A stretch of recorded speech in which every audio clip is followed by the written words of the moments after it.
नमस्कार। ये महाभारत कथा पूरी तरह से वेद व्यास महाभारत के ऊपर आधारित है। यदि आप इसका निरंतर श्रवण करते रहना चाहते हैं तो इस चैनल को सब्सक्राइब ज़रूर से कर लीजिएगा और बेल आइकन भी ज़रूर से प्रेस कर दीजिएगा, जिससे आपको आने वाले सारे पॉडकास्ट का नोटिफिकेशन मिलता रहे। अभी हम सुनेंगे धृतराष्ट्र के पुत्रों का जन्म और नाम। वैशंपायन जी ने कहा, एक बार महर्षि व्यास हस्तिनापुर में गांधारी के पास आए। गांधारी ने सेवा शुश्रूषा करके उन्हें बहुत ही संतुष्ट किया। तब उन्होंने उससे वर मांगने को कहा। गांधारी ने अपने पति के समान ही बलवान सौपुत्र होने का वरदान मांगा। इस समय पर उससे गर्भ रहा और वह 2 वर्ष तक उसके पेट में ही रुका रहा। इसी बीच कुंती के गर्भ से युधिष्ठिर का जन्म हो चुका था। स्त्री स्वभाववश गांधारी घबरा गई और अपने पति धृतराष्ट्र से छिपाकर उसने गर्भ गिरा दिया। इसके पेट से लोहे के गोले के समान एक मांसपिंड निकला। 2 वर्ष पेट में रहने के बाद भी उसका ये कड़ापन देखकर गांधारी ने उसे फेंक देने का विचार किया। भगवान व्यास अपनी योग दृष्टि से यह सब जान झटपट उसके पास पहुंचे और बोले, अरे सुबल की बेटी, तू ये क्या करने चली जा रही है? गांधारी ने महर्षि व्यास से सारी बात सच सच कह दी।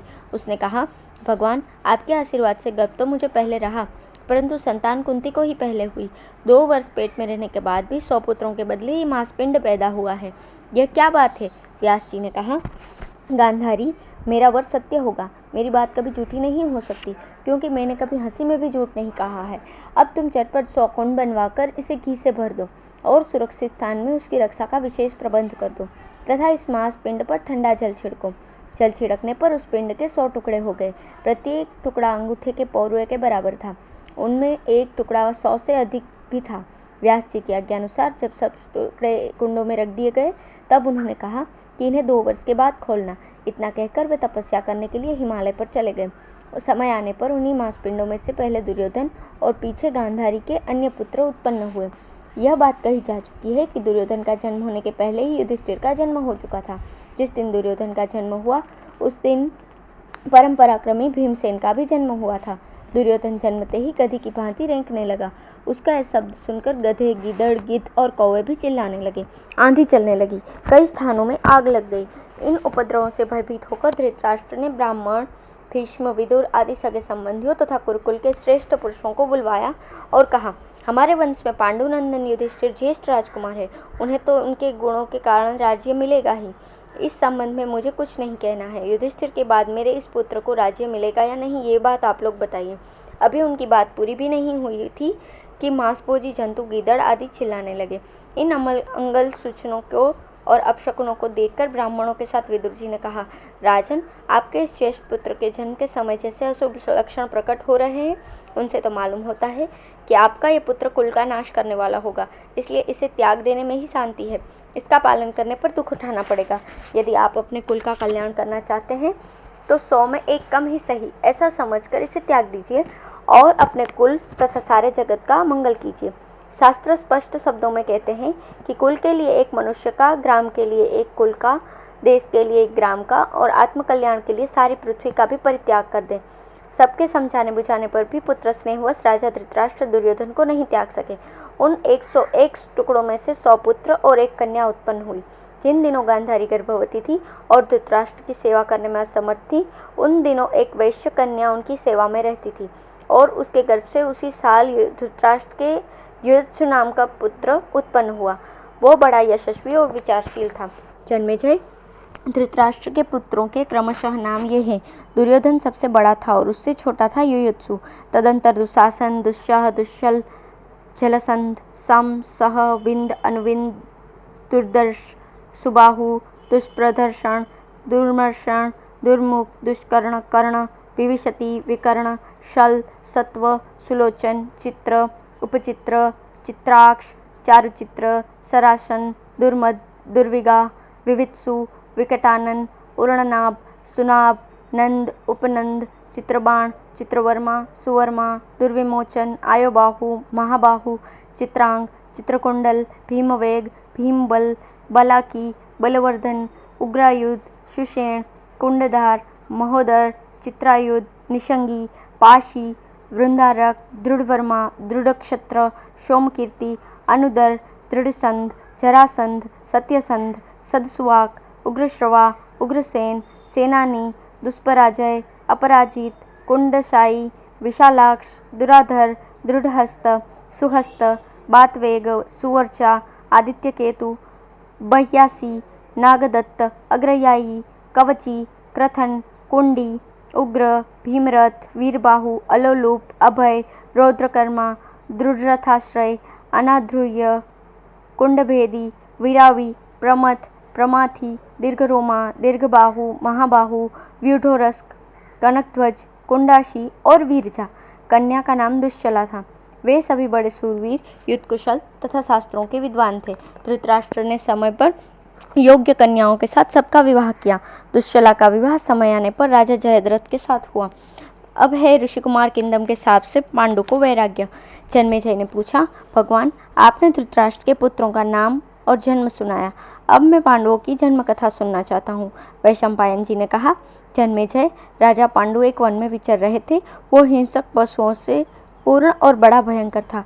घूमते घूमते उन्होंने देखा कि एक युद्धपति मृग अपनी पत्नी मृगी के साथ मैथुन कर रहा था।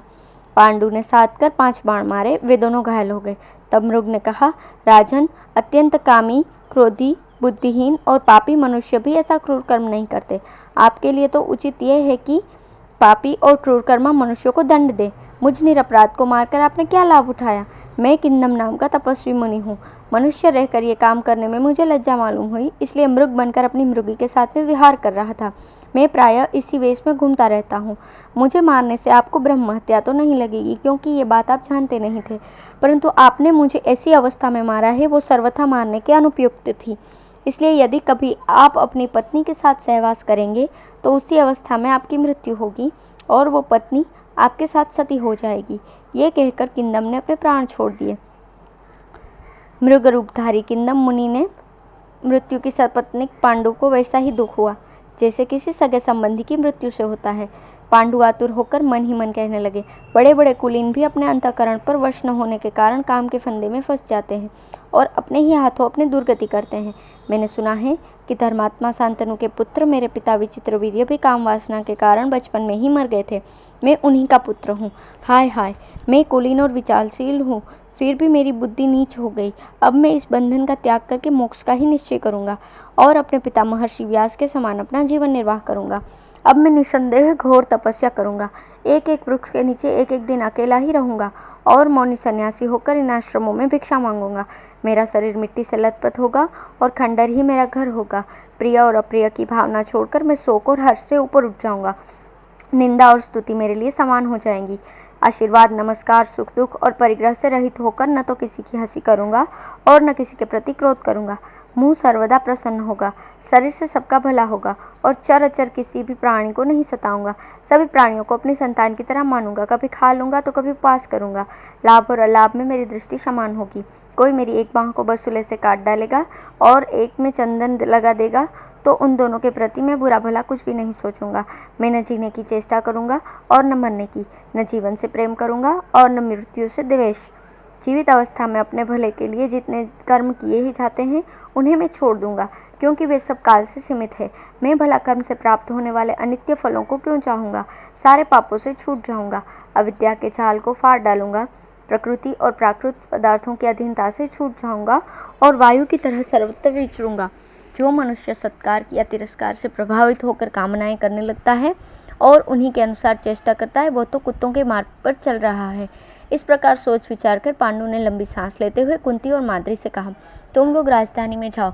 वहाँ हमारी माता, विदुर, धृतराष्ट्र, दादी सत्यवती, भीष्म, राजपुरोहित, ब्राह्मण, महात्मा, सगे संबंधी, पूर्वाशी और मेरे आश्रित सबको प्रसन्न करके कहना कि पांडु ने संन्यास ले लिया। कुंती और माद्री ने अपने पति की बात सुनकर और उनके वनवास का निश्चय जानकर कहा, आर्यपुत्र, संन्यास आश्रम के अतिरिक्त और भी तो ऐसे आश्रम हैं जिनमें आप हम लोगों के साथ महान तपस्या कर सकते हैं। स्वर्ग में हम भी आपके साथ चलेंगे और वहाँ भी आप हमारे पति होंगे। हम दोनों अपनी इंद्रियों को वश में करके कामजन्य सुख को तिलांजलि देकर स्वर्ग में भी आपको प्राप्त करने के लिए आपके साथ महान तपस्या करेंगी। महाराज, यदि आप हमें छोड़ जाएंगे तो अवश्य ही हम अपने प्राण देंगी, इसमें कोई संदेह नहीं है। अपनी पत्नियों का दृढ़ निश्चय देखकर पांडु ने कहा, यदि तुम दोनों ने धर्म के अनुसार ही ऐसा करने का निश्चय किया है तो अच्छी बात है। मैं संन्यास न लेकर वानप्रस्थाश्रम में ही रहूंगा। विषय सुख और कामोत्तेजक भोजन का परित्याग करके फल मूल खाऊंगा, वल्कल पहनूंगा और घोर तपस्या करता हुआ इस महान वन में विचरूंगा। दोनों समय स्नान, संध्या और अग्निहोत्र करूंगा। मृगचर्म और जटा धारण करूंगा। गर्मी, ठंडक और आंधी सहूंगा। भूख प्यास का ध्यान नहीं रखूंगा और दुश्चर तपस्या से शरीर को सुखा डालूंगा। एकांत में रहकर परमात्मा का चिंतन करूंगा। कुछ भी कच्चा पक्का खा लूंगा। फल मूल, जल और वाणी से पितरों और देवताओं को संतुष्ट कर लूंगा। महात्माओं के दर्शन करूंगा। किसी वनवासी का अप्रिय नहीं करूंगा। ग्रामवासियों से तो मेरा संबंध ही क्या है। इस प्रकार मैं वानप्रस्थाश्रम के कठोर से कठोर विधियों का भी मृत्यु पर्यंत पालन करता रहूंगा। अपनी पत्नियों से इस प्रकार कहकर पांडु ने चूड़ामणि, हार, बाजूबंद, कुंडल और बहुमूल्य वस्त्र एवं स्त्रियों के अच्छे अच्छे गहने उतार कर ब्राह्मणों को दे दिए और बोले, ब्राह्मणों, आप लोग हस्तिनापुर में जाकर कह दें कि पांडु अर्थ, काम और विषय सुख छोड़कर अपनी पत्नियों के साथ वनवासी हो गए हैं। उनकी करुणोत्पादक वाणी सुनकर सभी सेवक हाय हाय करने लगे। उनके नेत्रों से गरम गरम आंसू बहने लगे। वे सारा धन लेकर बड़े कष्ट से हस्तिनापुर आए और पांडु की अनुपस्थिति में राजकाज करने वाले धृतराष्ट्र को सब दे दिया और सारा समाचार सुनाया। अपने भाई का समाचार सुनकर धृतराष्ट्र को बड़ा दुख हुआ।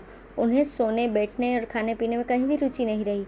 वे अपने भाई की चिंता में ही मग्न रहने लगे। उधर पांडु अपनी पत्नियों के साथ एक से दूसरे पर्वत पर होते हुए गंधमादन पर पहुंचे। वे केवल कंदमूल फल खाकर रह जाते।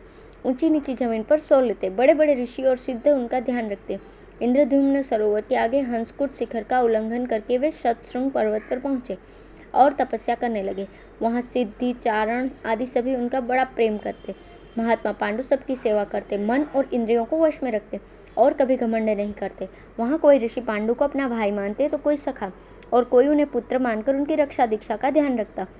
इस प्रकार पांडु की तपस्या चलने लगी। धन्यवाद।